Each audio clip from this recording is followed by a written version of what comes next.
شیطان ہے، وہ تمہارے اس اسٹائل سے غلط فائدہ اٹھائے.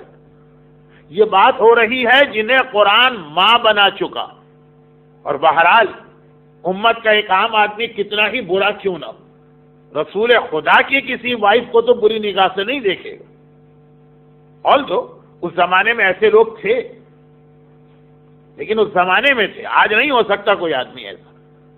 یہ جو کہا کہ رسول کی بیوی تمہاری ماں ہے، اس کی یہ آیت نازل بھی اسی لیے ہوئی کہ ایک آدمی نے آ کے کہا تھا کہ بہت رسول خدا اپنی سپرمیسی ہم پہ ظاہر کرتے ہیں، 50-55 سال کے ہو گئے، ہم مرنے والے ہیں، وہ مریں گے، میں فوراً ان کی وائف سے شادی کروں گا.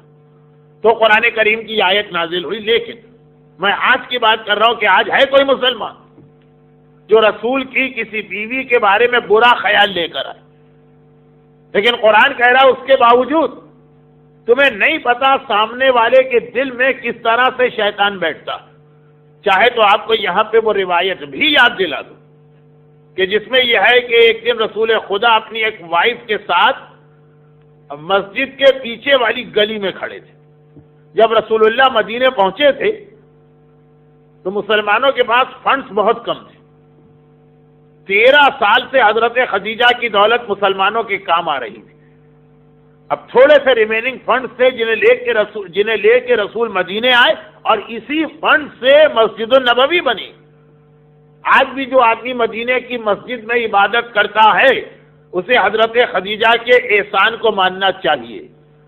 اب فنڈز کیونکہ کم تھے تو رسول اللہ نے مسجد اس طرح سے بنائی کہ مسجد میں 3 طرف مکان بنائے، اس طرح سے کہ وہ مکان کی جو پیچھے کی دیوار وہی مسجد کی دیوار بن جائے.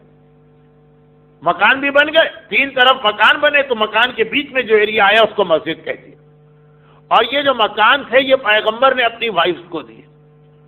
یہ مکان، اس کی بیک وال جو ہے، پیچھے کی دیوار وہ مسجد، اور اس کا جو مین ڈور ہے وہ پیچھے گلی میں کھلتا ہے. وہاں سے مسلمان نارملی وہاں سے نہیں جاتے، اس لیے کہ پتہ ہے کہ رسول خدا کی بیویاں یہاں رہتی ہیں، ان کو آنے جانے میں کوئی پرابلم نہ ہو. جیسے آپ نے یہ مسجد بنائی، لیڈیز کا انٹرسٹ الگ ہے اور جینٹس کا انٹرسٹ بالکل الگ، اسی طریقے سے. لیکن کبھی کبھی کسی کو کوئی ارجنٹ مسئلہ ہوتا تھا یا جلدی میں مسجد آنا تھا تو وہ اس راستے سے بھی گزرتا تھا. ایک دن ایک صحابی وہاں سے جا رہے تھے، رسول خدا اپنی ایک وائف کے ساتھ وہاں کھڑے تھے. یعنی وہ وائف اپنے مکان سے نکل رہی تھی، رسول ان کے ساتھ. یہ جناب صفیہ بنت حی جو خیبر کے سردار کی بیوی تھی، اور خیبر کی لڑائی کے بعد ان کی شادی رسول خدا سے ہوئی. جناب صفیہ، وہ بھی ایک بہت انٹرسٹنگ سٹوری ہے اور انشاءاللہ شاید رمضان کی آخری تاریخوں میں آئے گی. تو جس وقت وہ صحابی وہاں سے گزرے پیغمبر کے زمانے کے، انہوں نے دیکھا کہ رسول خدا اپنی وائف کے ساتھ جا رہے، تو انہوں نے جلدی سے آنکھیں نیچی کر لی اور تیزی سے وہاں سے گزر گئے. پیغمبر نے آواز دے کے روکا، کہا رک جاؤ. اب رسول اگر آواز دیں تو آپ نماز میں بھی ہو تو آپ پر واجب ہے کہ نماز کو روک کے رسول کو جواب دیں. تو وہ صحابی جہاں بھی جا رہے تھے، رسول نے آواز دی، وہ رک گئے. پیغمبر نے کہا کہ سنو سنو، یہ جو عورت میرے ساتھ جا رہی ہے یہ میری بیوی. وہ جو صحابی تھے وہ جملہ سنا، ان کو بہت تکلیف ہوئی، صدمہ ہوا، غم ہوا. یا رسول اللہ، آپ کو اپنی صفائی پیش کرنے کی، اپنی پوزیشن کلیئر کرنے کی کیا ضرورت تھی میرے سامنے؟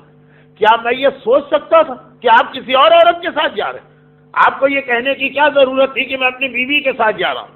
پیغمبر یہ بتا رہے ہیں کہ دیکھو میں کسی اور عورت کے ساتھ نہیں، میں آپ کے بارے میں کوئی برا خیال لا سکتا ہوں.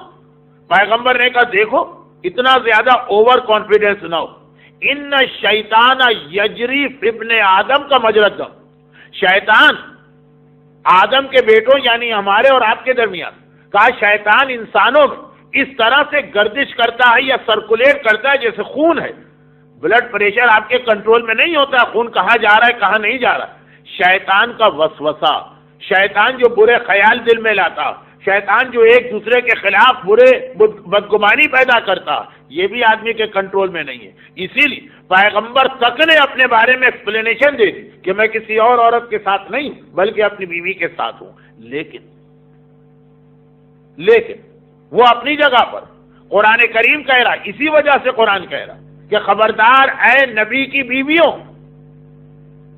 تم یہ نہ سمجھنا کہ یہ ساری امت کے لوگ تو میرے بیٹے، اب میں بیٹوں سے بات کر رہی ہوں تو اس میں کس کے دل میں برا خیال آئے گا؟ نہیں، شیطان کو کنٹرول آدمی کر ہی نہیں سکتا۔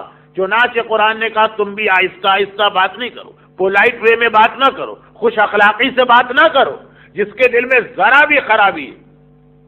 اب نعوذ باللہ میں یہ جملہ کیسے کہوں، لیکن ہمارے یہاں کی کراچی کی سلینگ لینگویج میں کوئی یہ سمجھ سکتا ہے کہ جی یہ مجھے لائن دے رہی ہیں یا ان کے دل میں بھی کوئی برا خیال۔ نبی کی بیوی جنہیں قرآن نے ایک آیت پہلے ماں بنایا، ماں بھی بنایا، کا ماں بننے کے باوجود اپنے بیٹوں سے اس طرح سے بات کرو کہ جو حجاب کا تقاضا ہے، جو حجاب چاہتا۔ انٹرنیٹ کی چیٹنگ جو علماء نے حرام قرار دی، وہ اسی لیے قرار دی نامحرم کے ساتھ کہ اس کے اندر چاہے ابھی بہت اچھی اچھی باتیں قرآن کی تفسیر پوچھی جا رہی ہے،